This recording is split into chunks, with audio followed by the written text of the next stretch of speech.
Good afternoon, everyone. This is the Vermont House Committee on Commerce and Economic Development. It is Tuesday, January 13th, 2026 at 2:10 in the afternoon. We're back from a short break and now we're here to take a look at H 649. We have our Legislative Counsel, Maria Royal, with us to set things up, and we have members from the Department of Financial Regulation. And this is a bill dealing with captive insurance. Maria, welcome. Good to see you again. Hope you had a great summer and fall. I did. Thank you very much. It's good to be back and see you all again. And you did a great job. You did my part. I'll just say a little bit more than that. As you know, DFR does typically a captive insurance bill, which this is, and then a more general banking insurance security. Sometimes they're combined. This year they're not. So you'll look at H 648 later in the week. So there are only 3 provisions here. They all pertain to captive insurance. As you remember, captive insurance is a form of self-insurance. There are lots of different structures and models for companies to self-insure their risks and manage them rather than buying on the open insurance market. But the first 2 sections actually concern what are called risk retention groups, which are authorized under federal law, but chartered in states, an individual state where they're domiciled. And the proposal here with respect to risk retention groups is that they no longer be allowed to make any loan or investment in its parent company or its parent company's members or affiliates. So risk retention groups are owned by their members, and they tend to be sectors of industry that share similar risks and exposures. So they all, get together and try to create an entity where they share liability risks, basically. So product liability, officers liability, general liability, that kind of thing. Well, the proposal here is basically just to limit, so they can't give loans to their individual members or their affiliates. There is a prospective provision saying that this new prohibition shall not apply to any loan or investment in effect prior to January 1st, 2026. Actually, it's not prospective. Yeah, never mind. When I first looked at that, I forgot what year we were in, so forget everything I just said. I'm really not keeping up. Anyway. And you'll hear kind of the policy rationale from the department. Yeah. If risk retention group were to take a loan or invest in any of their parent companies or affiliates after January 1, before this bill is passed, It would be retroactive. So I think it would make it null and void. so I assume that any risk retention groups that are thinking about that are going to put those thoughts on hold. I think so. And No. that's not unusual in heavily regulated industries. I think it's incumbent upon them to kind of keep track of what's happening. It's not that unusual for laws like this to be applied retrospectively. So, yeah. Do we have any idea of how often this is actually taken advantage of? I know. And what are other states doing? Do they have similar laws? About the Yeah. lending and Yeah. I'm not sure of that. Okay, I'm not sure how many. I did a little bit of my own research. You should hear from the department, but that there is some concern about, not wanting to put into jeopardy the money that's held in reserve to be available for any claims. So it's not, but they'll better speak to okay. I'll what's wait. happening in the market and why this might be a good idea. So section 2 also applies to risk retention groups, and you'll see the amendment is to section 6007, which applies to reports and statements, annual reports, and quarterly statements and so on that are required to be filed, by all captive insurance companies generally. There are some existing provisions in this law that are specific to risk retention groups. And you see there the stricken language beginning on line 7. Except otherwise provided, each risk retention group shall file its report in the form required by, and that's a cross-reference to reporting requirements that apply to insurance companies generally, not captive. This is specific to captive insurance, but it's now for risk retention groups, referring back to the general reporting requirements. And each risk retention group shall comply with the requirements, again, of the general insurance reporting requirements. So the proposal here is to strike that provision. And then similarly, strike a provision in subsection D that's specific to risk retention groups. And then add basically new subsections that instead of having risk retention groups complying with the general insurance requirements or even the specific captive insurance requirements in this particular statute, but having a specific subsection or two related to risk retention groups. And so basically in subsection C, you'll see that beginning on or before March 1st annually, in a form and manner prescribed by the commissioner, each group shall file with the NAIC a copy of its annual statement convention blank, the signed jurat page, I'm not even sure if I'm pronouncing that correctly, and the actuarial certification, any other filings prescribed by the commissioner. And then also any amendments or addendums should be filed with both the department, with the commissioner, and with NAIC. And then subsection F just specifies primarily the dates by which the quarterly statements. So there's an annual report and their quarterly statements, and this primarily specifies when those quarterly statements are due. And then another provision again about any amendments to the quarterly statements that are subsequently made have to be filed with the commissioner and NAIC. A new provision that allows the commissioner to adopt additional rules specific to these risk retention group filings as necessary. Also specifying that they're to be filed electronically with NAIC. And one final provision, and I believe it's already existed in current law, but again, specifying, I think that was that second subsection that I looked at, but specifying that the reports and statements are not confidential. The beginning, yeah. So that subdivision 6002C3 is a confidentiality requirement. It's in another section of law that applies to reports and statements. There's an exemption from that, and I think that has to do with they're not permitted to keep these statements and reports confidential under federal law. So, but again, we'll hear more about that. And so finally, section 3, different type of captive. This pertains to sponsored captive insurance companies and their protected cells.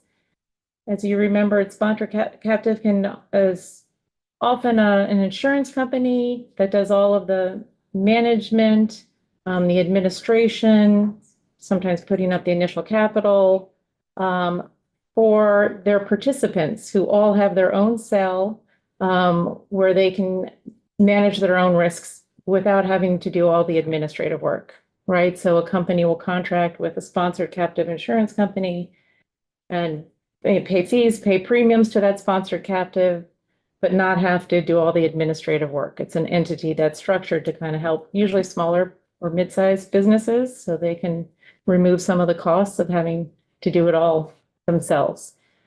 But importantly, each of those protected cells, all of their money and all their risks are completely separate. They have segregated accounts. So that's the structure. And so what this is a new law that basically requires within 30 days after commencing business, each protected cell shall file with the commissioner a statement under oath certifying that the protected cell possessed the requisite funding prior to commencing business, including any required collateral in accordance with the protected cell's approved plan of operation. So that filing requirement, and then subsection B specifies that the statement shall be signed by, and that there are three provisions, either the president and secretary of the protected cell or two individuals authorized by the governing board. And I think you'll remember last year, I think for like companies that are formed as limited liability companies don't have president and secretary. So you went through a lot of those insurance and said, except, in the event that you don't have a president, secretary, two individuals authorized by the governing board. So again, just an additional statement that needs to be filed and signed by the appropriate officers. And that is it. This bill would be effective on July 1st of this year. So Maria, on the very second to last page at the bottom, where we're talking about statement under oath certifying. We just did the oaths and affirmations through the House, and we touched on the captive piece and added oath or affirmation. Okay. It hasn't passed the Senate yet, but it or I don't remember. I don't know where it is, but it just passed out of the House. Okay. And so just want to I need to update this. Okay, thank you. Yep. Okay. Any other questions for Maria? me?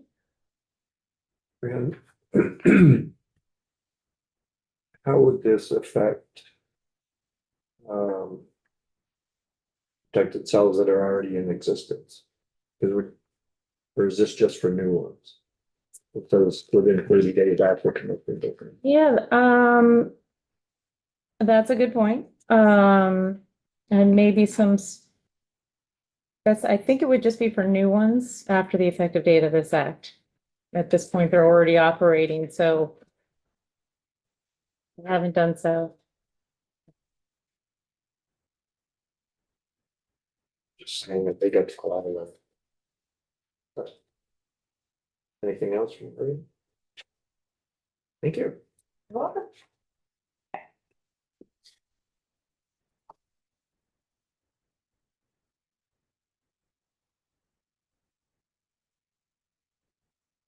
Maria's done, everybody's out the door.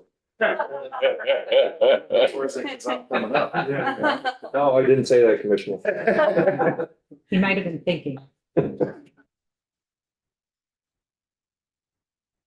can get into ledge council now. There you go. Oh, you can take that. Great. Kai Sampson, Commissioner of Department of Financial Regulation. As you saw, it's a fairly straightforward and skinny housekeeping bill this year in captives. And I just wanted to visit with you and introduce Christine briefly before she gets started and before you hear from the other folks, VCIA. A couple of reasons. I won't be here later in the week. I have a conflict. So I didn't want to not show up for any housekeeping bills. They're all important. They can be boring and in the weeds, but they're all important. And also just to emphasize, with captives and really to invite, with the chair's permission, while you have Acting Deputy Christine Brown, I'll touch on that, and the VCIA here. Captives is, my prior life in BISCA and DFR was on the insurance side. And as you know, we regulate those differently, different deputy, different section. Captives is really an amazing story in terms of how it came to be, how Vermont came to be the global leader in this kind of esoteric realm of insurance. And but it can also be for those not inherently intrigued by finance and insurance issues, it can be kind of dry and boring. But if anyone can make it interesting and tangible to folks, I think it's the folks who hear from next. So if, again, with the chair's permission, I would ask that you guys ask questions and make sure you have a good base level understanding, obviously not just of the bill, but take the opportunity to ask the question you've maybe been afraid to ask, like what exactly is the difference between an RRG and a captive and protected cell, ask those questions because I think it is important. While certainly not the biggest industry in Vermont, the captive industry is something that, unlike insurance or banking or securities, these are things that happen in every state and they provide revenue to every state and they need regulating in every state. Captives is very different in that, with a lot of hard work, reputation, and then a little bit of luck, we've become a global leader in this. And so we've attracted an industry to do business in the state that has, aside from the cost of regulating it, really doesn't have a cost on the state and provides a lot of revenue to the state and a lot of jobs, so direct and indirect revenue. And again, it's just a very amazing niche industry. And, we got a couple of awards this year in 2025, Domicile of the Year by U.S. Captive Review, International Domicile of the Year in the European Captive Review. And that's something we're seeing an increased interest is European entities seeking to form a captive in Vermont. And I think Christine mentioned that's about about 10% of our current licensing or licensed entities, active entities. We grew this year by 24 net entities. Every year we have a lot of new licenses. I sign them all, so I get to see them. A lot of DocuSign activity, and with it, with each one is a really interesting story that I enjoy reading a couple paragraphs when it comes to me for licensure, just about, what the company is, why they're forming a captive, and also what I've asked them to start including what the economic benefit is, what are we expecting for premium volume and thus premium taxes that would come to Vermont for each of these new licenses.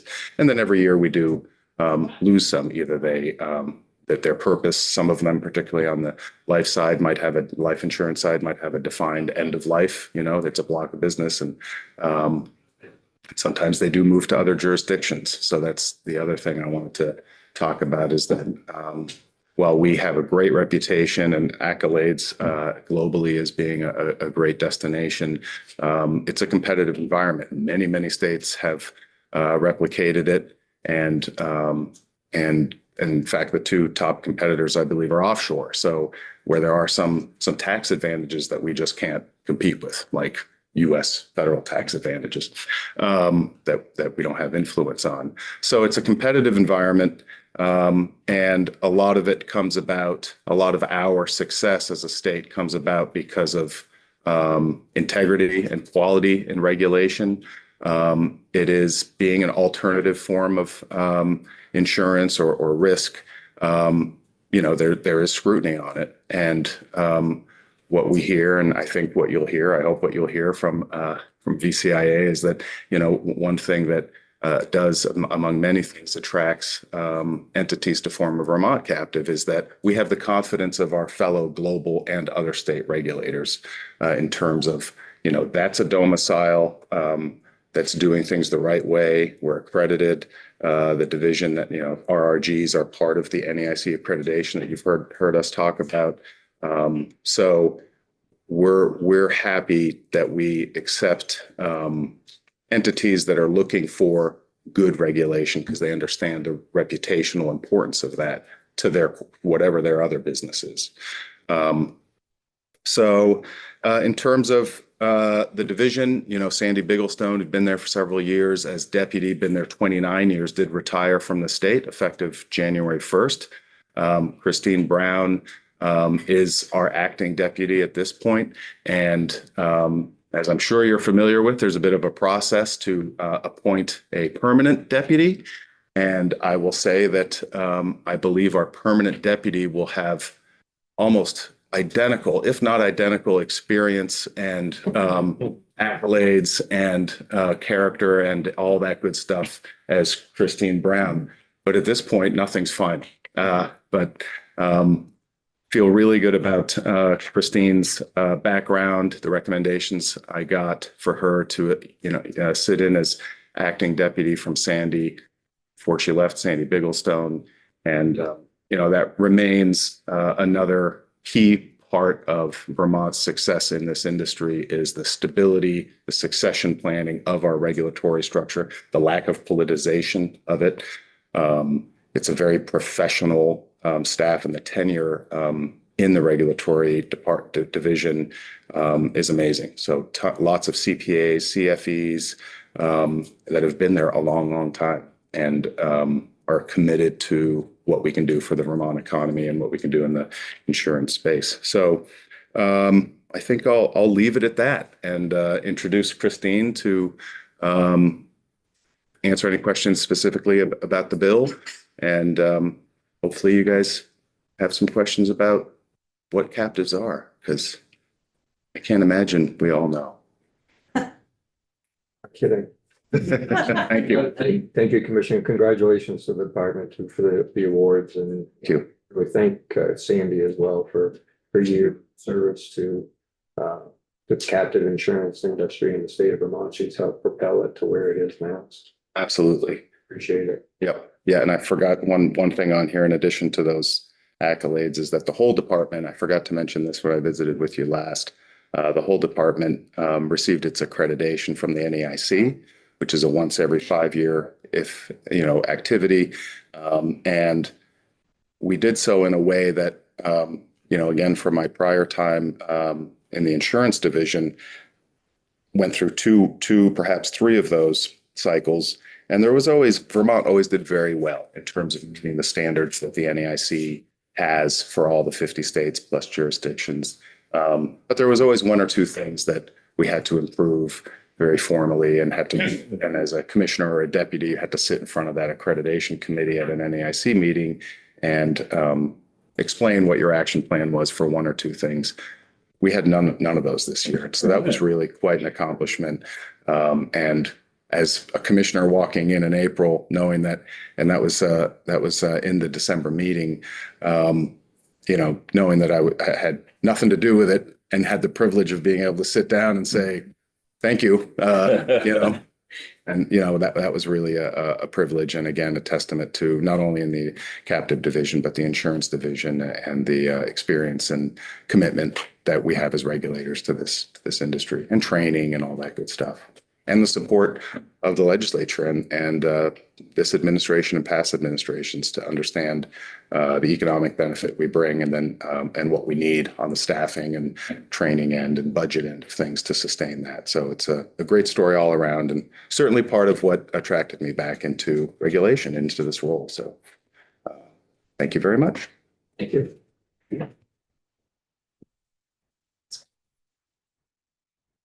Everybody. Good afternoon. Thank you very much for having me. For the record, I'm Christine Brown, as Kai mentioned, acting deputy commissioner for since January 1st. And thank you very much for giving me the opportunity to walk through the bill and explain anything further about captives that you might have questions about. It is a niche industry for sure, but I could just start from the first section and answer questions or give a little more color, I guess, to what we're trying to do and why. So if we go to that first section about the risk retention groups shall not make any loans or investments in its parent company or members and affiliates. In practice, and I think this is important for both parts of the risk retention group changes that we've had. In practice, we're already doing this. There's one company right now that has an investment in a member, but that is the only risk retention group right now that has such a transaction that was previously approved. So this is really just codifying standard practice that we already employ in the department. And the reason why we don't allow loans to members is as, you know, as was explained, Maria explained that we want to protect the premium dollars and the capital that's in the captive, and make sure that that money is available to pay claims for the members / owners of the risk retention group. And, you know, there's credit risk associated with loaning money back, and in cases where we would need liquidity, it could be difficult to get the money quickly. So it's just best practice that we don't do it. And for your benefit, I'll just add that any transaction like this requires prior approval already from the department. So that's why we can say very confidently that we don't allow this to happen currently. The one case that we do have is almost like a single parent. It's a health system. It is a risk retention group because it operates in various states, has different entities across state borders, but essentially it's like a pure captive. And so we allowed a little bit of leeway there, but generally speaking, we don't want to do it. We haven't done it. And so that's why we're making this change. Anybody have any questions about that? Again, go ahead. Are they allowed to, risk retention group allowed to make investments outside of their parent? Yes. Yep. There are statutory restrictions around what they can invest in because we want to make sure they're investing prudently. We actually point to the commercial insurance laws for that. So it's very similar types of restrictions on what they can invest in. Questions on that? Everybody good? Great. So if we move on to the next section, which is the section that relates to the annual filing requirements. As Kai mentioned, we just went through our accreditation and we didn't get any big comments, but when you undergo an audit, you're always, somebody wants to give you some feedback, right? So one of the points that they made was that our law did not explicitly require quarterly filings, only an annual statement filing. But in practice, we get quarterly statements because we review those statements on a quarterly basis and annually. So this was really just a fix to make sure that we codify what we already do in practice. And you'll see very similar language in the housekeeping bill for the traditional insurance section later this week. They also had to make these changes because, as we mentioned, this points to their law. So what we wanted to do is, instead of pointing to that other section of the law, include our own language in the captive section that just clarifies, again, what we require. We have a filing checklist currently, so people knew what we required, but it wasn't codified in the statute. And this just explicitly says what we need. There's nothing new here, no new requirements. It's all the same things that we've been collecting for as long as I've been with the department, which is 23 years. So I don't think there's nothing new, no surprises for any of our regulated entities. Again, just making sure that we're taking the recommendation of the NEIC and making it explicit. And I guess one point I'll mention here, the reason why there's a distinction between risk retention groups and other types of captives with respect to filing requirements is that they're authorized under a federal act to insure business across state lines. And different states rely on our regulation and our oversight to ensure that the captive is solvent and can pay the claims in a manner that is timely. And so they have a little bit different filing requirements compared to a traditional pure captive insurance company that's a wholly owned subsidiary of another type of entity. A little more strict there, but again, nothing new here, just codifying what we already do. And Maria mentioned that we just moved that piece about confidentiality from up top to the bottom. And again, for other types of captives, we have very strict confidentiality laws around certain what we can and can't disclose. Risk retention groups are different. They file with the NEIC and the information is public. So we needed to make sure that there was that exception for risk retention groups in the section. Can you explain what a jurat? Yes, sure, of course, yeah. Sorry, I know, that's a definitely. You were right, Jurat page, I think, is how I've been pronouncing it. And that is just an attestation by the board of directors. It's an informational cover page, basically. Gives the name of the insurance company. They all have an NEIC number. It lists the board of directors, and then it has the officers sign that everything in the financial statement package is accurate and complete. And that requires the president and secretary to sign and under oath, and it's notarized. So that's what that page is. So then, since it's going to come up again, Mhm. we're looking for more proactive statements from these entities that they are in, that they're following our laws, right? With these oaths, you know, with the jurat, with the oaths and affirmations later. We're not changing what we're asking from them. We're still getting the same, we're still doing the same detailed review and also having them sign. That's right, for the next section. But Yes. also for this, right? If For we're this- requiring that page as well. Yes, yeah, but that's always been required for risk retention groups, so that's not new. We're just putting it into the statute. And actually, that was in the statute in the section that it was referring to before.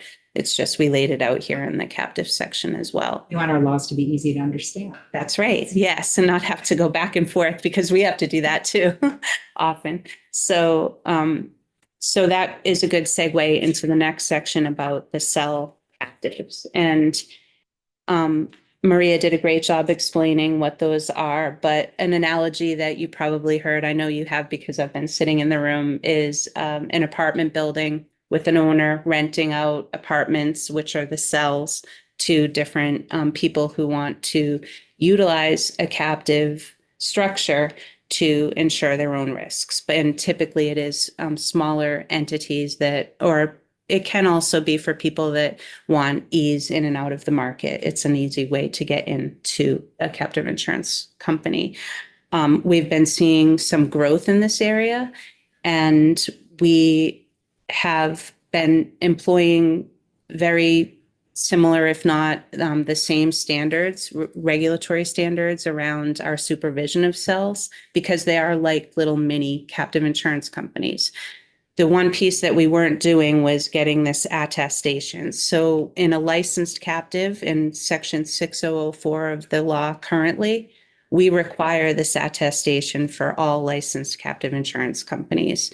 We want to also require this for cells. So there's no difference in how we're regulating. Again, it's really just to make sure they're putting the money, the funding that they tell us, collateral, premium, into the captive before they start doing business. So making sure that it's properly funded. We have an application process in order for a company to get approved and licensed. And within that application, they talk about the business plan. They tell us how they're going to fund the cell, any requirements associated with collateral. And again, this is just to make sure that they're actually doing what they said they were going to do before they get off the ground. So.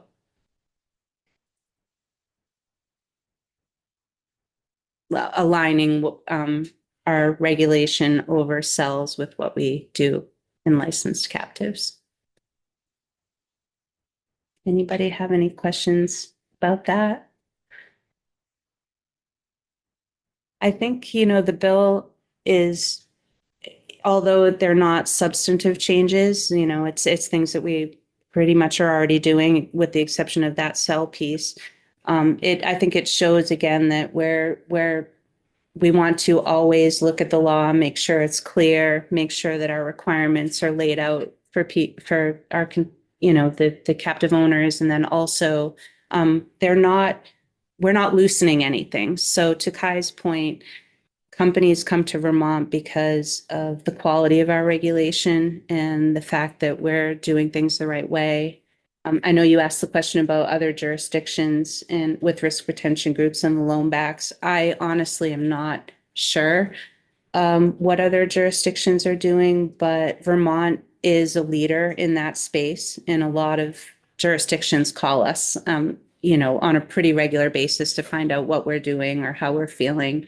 And we typically set best practices. We chair a committee at the NEIC for risk retention groups that set policy for risk retention groups. So we always try to make sure that we're being good stewards, not just in Vermont, but for these types of companies. It's a national issue that we want to make sure that other states are regulating captives in a responsible way. So does this, the way that we're looking at this, something that's recommended by the NAIC, or is it something for? We did not get a recommendation with respect to the loan back piece from the NAIC. That's just in practice what we've learned. Other types of captives are allowed to do loan backs or invest in their parents upon prior approval. So we have to make sure we properly vet any of those requests. But, with the risk retention group, some of them are very small members. Some, if you can imagine a trucking RRG, which is transportation, there's unsophisticated members. We don't want to use their money to loan to another member who may not even know that that's what's happening. So it's just a different type of company. So.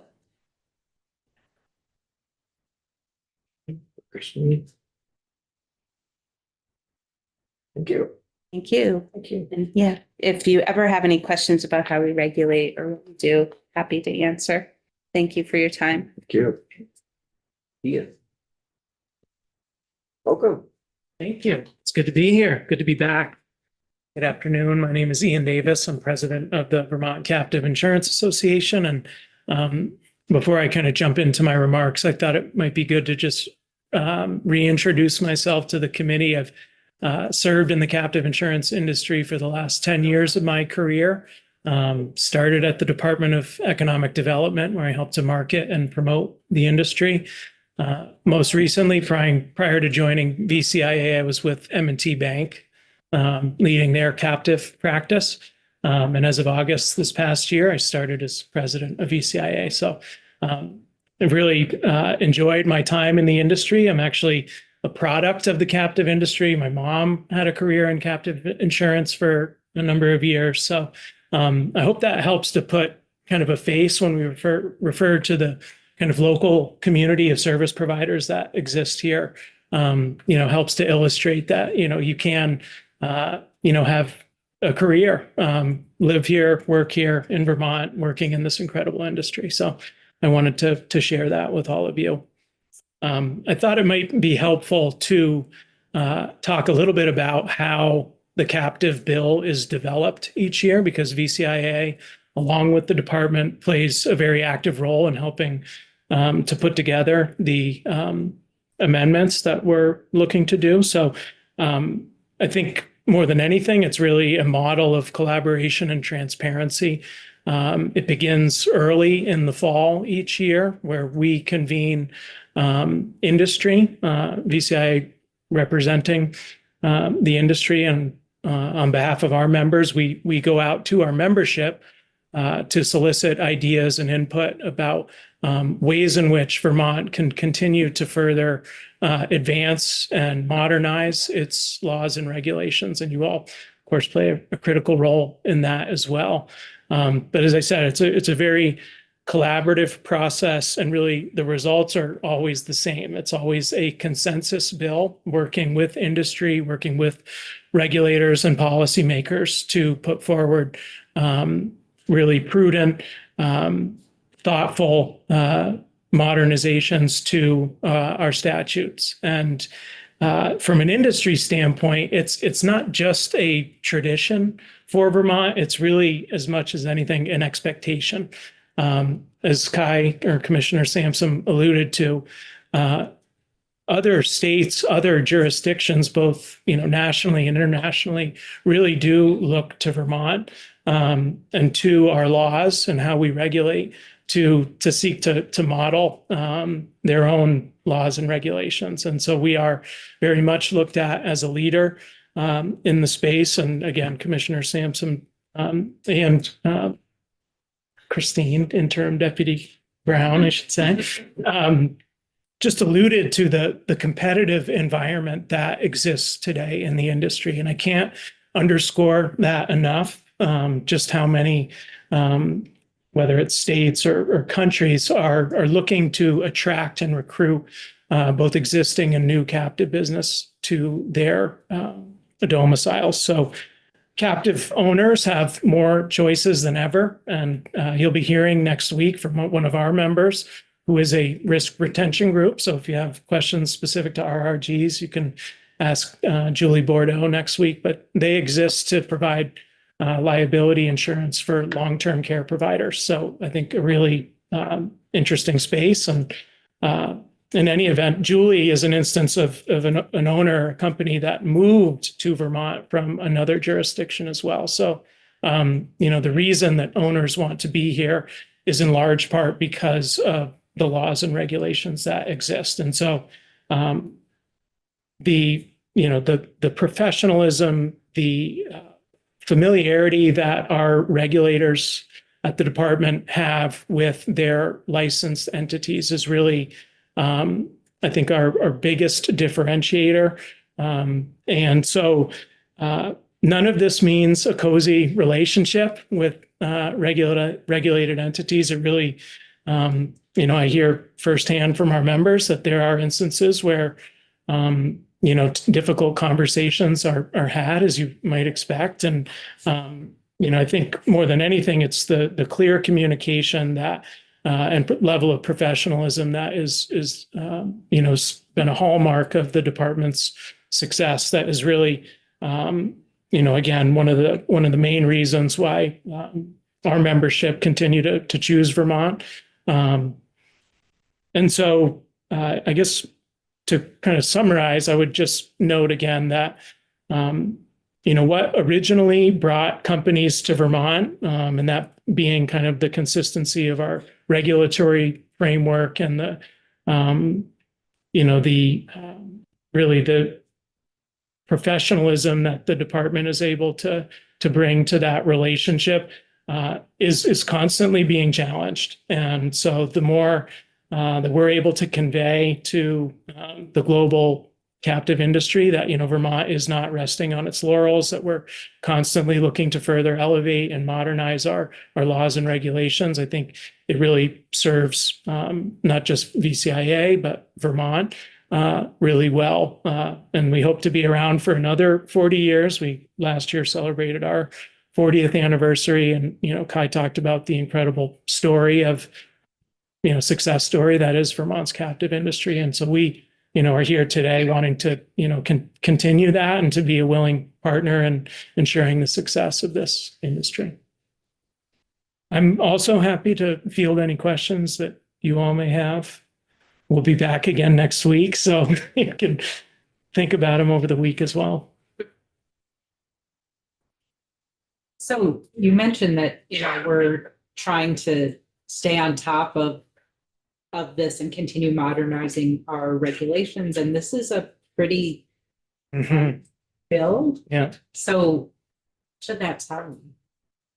I should tell you that we're a mature jurisdiction and we have to work very hard soliciting the input and ideas from our membership and start that process earlier and more, I think, with more regularity than we do today. And that's certainly a priority of mine as president of VCIA, to make sure that we really have the ear of our members and make sure that they know that, we are encouraging them to provide input, in many ways as they do today directly with the department. But we want to make sure that we carefully vet those ideas so that anything that's brought forward is consistent with Vermont's high regulatory standards. So, we always get, a few ideas that I don't think match those standards. And we, I think are kind of the first line, if you will, to make sure in our advocacy committee, which also plays an important role, but really vetting those.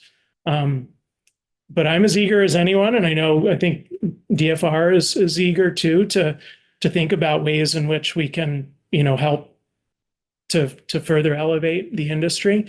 And yeah, I guess to summarize, it's really the fact that we've been around for as long as we have.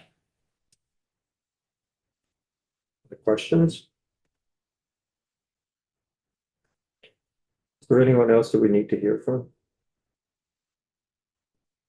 A question? I don't know if this is a question for you, but I actually was just kind of curious, what's the uptick in the European captives? Is that a you question or is that a you question? I didn't hear the Yeah. question. I'm sorry. Oh, the uptick in European captives. Yeah. Yeah. What is it? What's driving? Oh, the European jurisdictions actually are just starting to come up with their own laws and regulations around captive insurance companies. But I think really what we've nailed down is proportionality. So when we look at a company, we're regulating based on the risk profile of that company. And knowing that it's a wholly owned subsidiary of a larger organization, we look holistically at the organization. In Europe, they look at captive insurance companies. A lot of jurisdictions still look at captive insurance companies like a commercial insurance company. And those standards don't really fit in a lot of ways. So it's a lot more onerous. There's more reporting requirements, just things that a pure captive insurance company, really, there's no consumer risk that we're worried about. But those laws in Europe, a lot of the time still look to a commercial type law where there's consumers on the back end that they're trying to protect. So, yeah, I think they're all trying to emulate what we're doing as well. We're talking to a lot of jurisdictions in Europe right now to try to help them with the proportionality issue and making sense of their laws to make sure that, they can, even though there's competition out there, that we do try to, play nice with other regulators and make sure that it's best for the industry. I think to have the same standards or very similar high standards. So, yeah, that's, I think, if you have anything to add, that would be. No, I think there's a lot of large global multinationals in Europe, many of whom have, US business or, operations. And so Vermont captives, we could are in some cases established to ensure those risks. The questions? Is there any reason why we shouldn't vote this out?